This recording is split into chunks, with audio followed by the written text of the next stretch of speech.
Hi, welcome to Travel Our World TV. My name is Julie Smigatis, and on this episode, we are taking you through incredible Japan.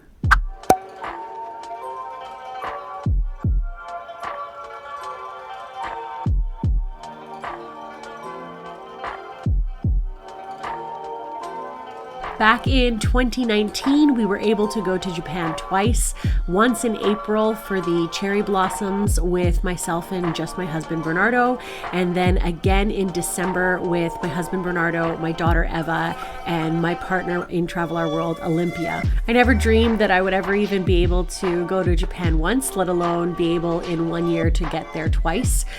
It is such an incredible place, and I could go back again and again. It has recently gone down as one of my favorite destinations that I've ever been to.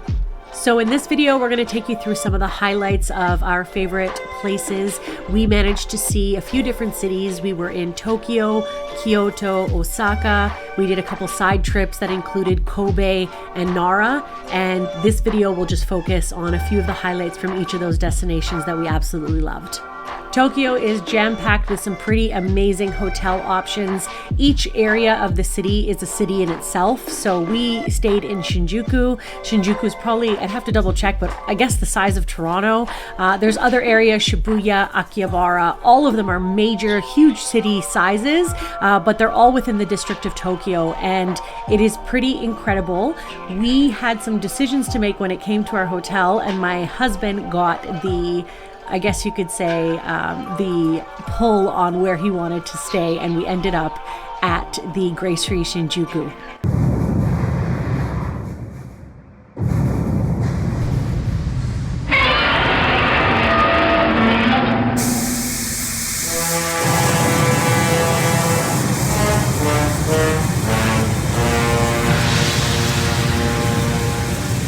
So out of all the hotel options in Tokyo, that's the one that we went with. At first I was like, are you kidding me? We're gonna go to a hotel with a giant Godzilla head on the roof, but it ended up being quite a gorgeous property, and the Godzilla head was actually really, really cool. My first experience in Japan with the washrooms is pretty crazy. First they have a running water sound to help you go, and then they have sprays for your butt and a dryer to clean it properly. Shinjuku Station is massive. The entire above and underground complex has well over 200 exits.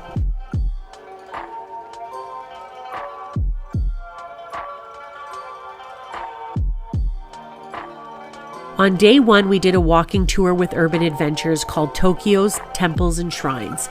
They took us to a fire ritual in a Buddhist temple where no cameras were permitted, and our Japanese tour guide taught us the main differences between Japan's two main religions, Shinto and Buddhist. We also got to visit Hachiman Shrine, which is best known for its ties to the sumo world.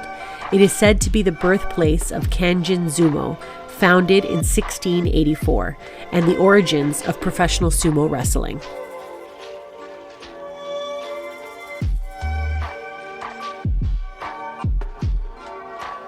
The cherry blossoms were in full bloom, and they do say the perfect blossom is a rare thing. You could spend your life looking for one, and it would not be a wasted life. Our first night was spent at the Robot Restaurant, completely jet-lagged and already enthralled with Tokyo. What can I say about this place? Buy your tickets in advance, don't get a meal there, there are better places to eat in Tokyo, and just be prepared.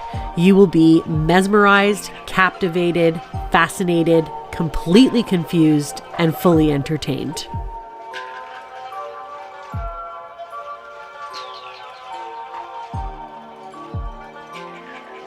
Some of the best meals you will have in Japan will come from the narrow streets and tiny shops of Pisali and Golden Gai, but be aware, some only allow locals and have no foreigner signs in their windows.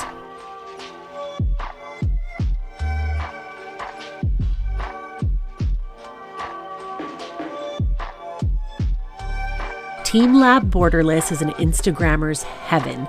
The interactive exhibits are amazing. Take a look at Bern petting a lion and it turns to look at him. Pretty cool stuff.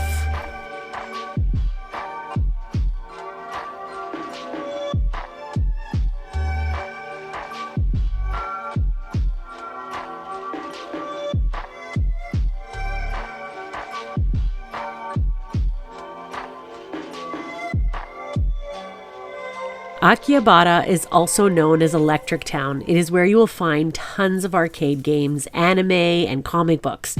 We geeked out quite a bit here.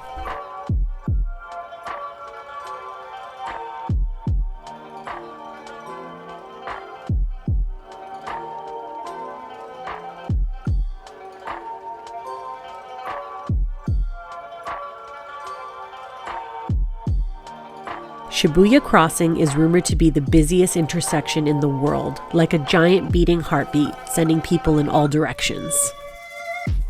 Now with COVID, this gives me a lot of anxiety to watch, but I will tell you, travel tip, there is a Starbucks where you can get this view, a coffee, and a seat. Harajuku and Shibuya both have some pretty great shopping districts. This is us in the Bathing Ape store, which isn't located in Canada. Took me a while to get Bern out of this store. Booking Japan, I remember feeling so overwhelmed at the fact that we were going to have a huge language barrier and that train stations and subways were going to be really confusing. I was pleasantly surprised to find out that once you got the hang of the stations and the kiosks, it was really easy to navigate.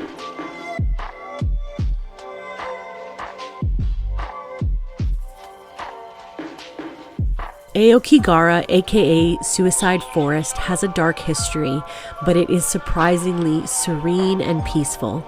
We did a little bit of a cave dive into one of the caves that were created by the volcanic eruption of Mount Fuji. It was super scary, but actually really cool.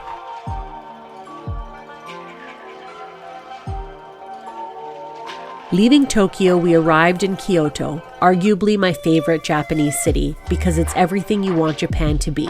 Pristine gardens, temples, shrines, geishas, and samurais. Kyoto time travels you to an ancient Japan.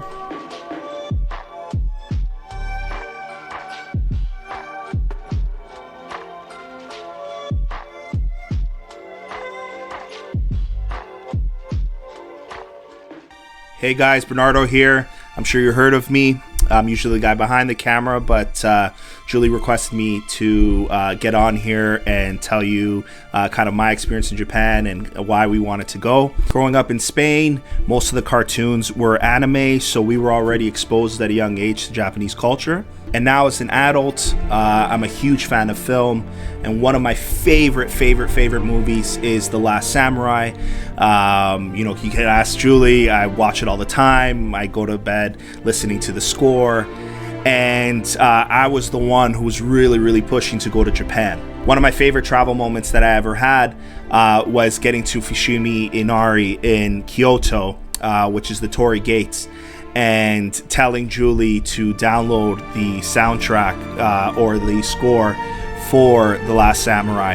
And as we walked through the Torii Gates, we had our earphones on listening to this and kind of like being in the zone. And it was probably one of the best moments that I've ever had in my life. And it's really something that's truly special to me. And I really implore you guys to either watch the movie or even download the score and listen it to yourself and kind of get you in the zone before you go to Japan. All right. Enough sappy Bernie. Let's go back to Julie. See you guys. Thanks for that, Bern. It was a truly magical travel moment.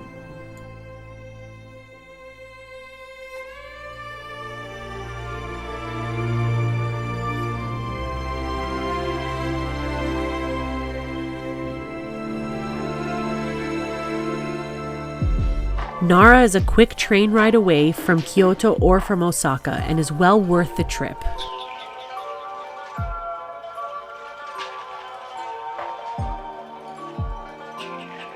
Nara does have beautiful temples, but it's most well known for its bowing deer. The deer are so used to seeing Japanese people bowing that they mimic them for food. It's quite remarkable.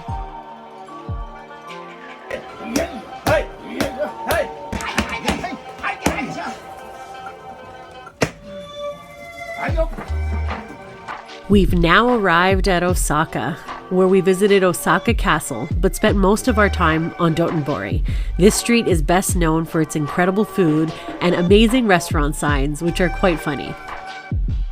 You will find some amazing traditional dishes such as takoyaki, octopus balls, okonomiyaki, savory pancakes, melon bread and ice cream, sushi conveyor belts, you name it, they've got it. Ichiran Ramen quickly became Eva's favorite restaurant, mainly because it was delicious, but I also think she got a kick out of ordering from a machine and sitting in cubicles. The city of Kobe is a quick train ride from Osaka, and we could not skip out on experiencing Kobe and the famous Kobe beef steak.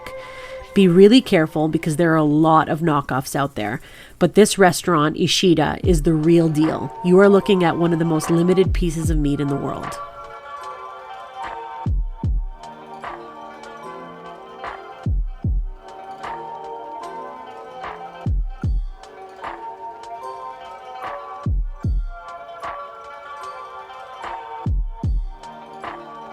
Arigato, Japan. You were everything we wanted you to be and so much more. We had so many incredible and memorable moments in Japan. One that really stands out for me was in Kyoto. We were doing a urban adventures tour, and it was raining. It was at the beginning of the tour, it was nice and clear. It started to spit a little bit, and then all of a sudden, full-blown rain.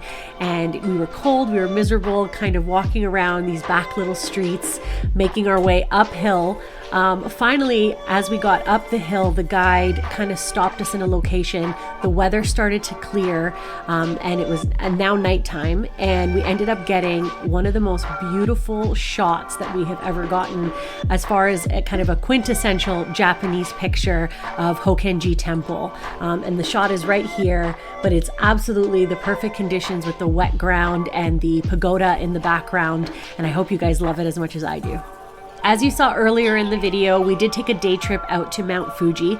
Specifically, we wanted to go to Chirito Pagoda, and it is a 400-step climb up to get a really beautiful view of the pagoda as well as Mount Fuji in the background. The 400 steps were a lot of work, and we were really tired when we got to the top, but it definitely was worth it. There are people that go to Japan time and time again and have never gotten a clear view from that spot.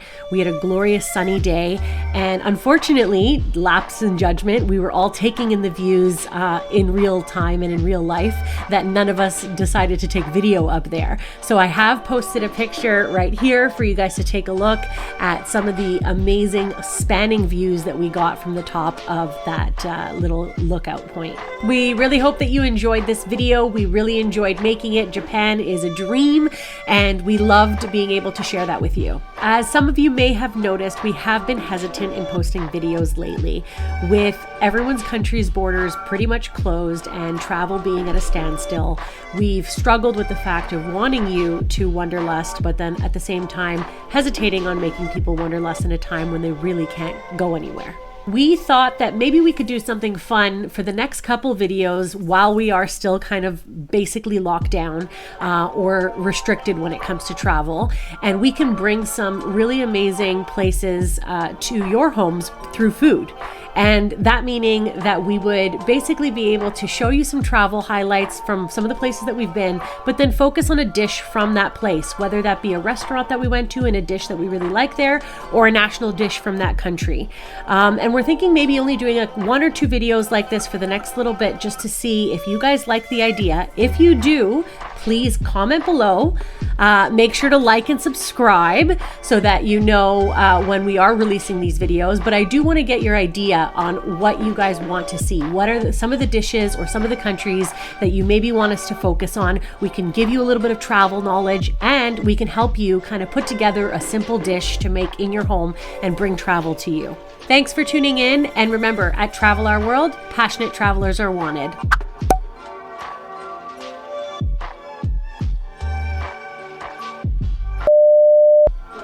Hey, it's Bernardo. I'm sure you've seen me behind the camera, or you haven't seen me behind the camera because I haven't really been behind the camera. Okay, press.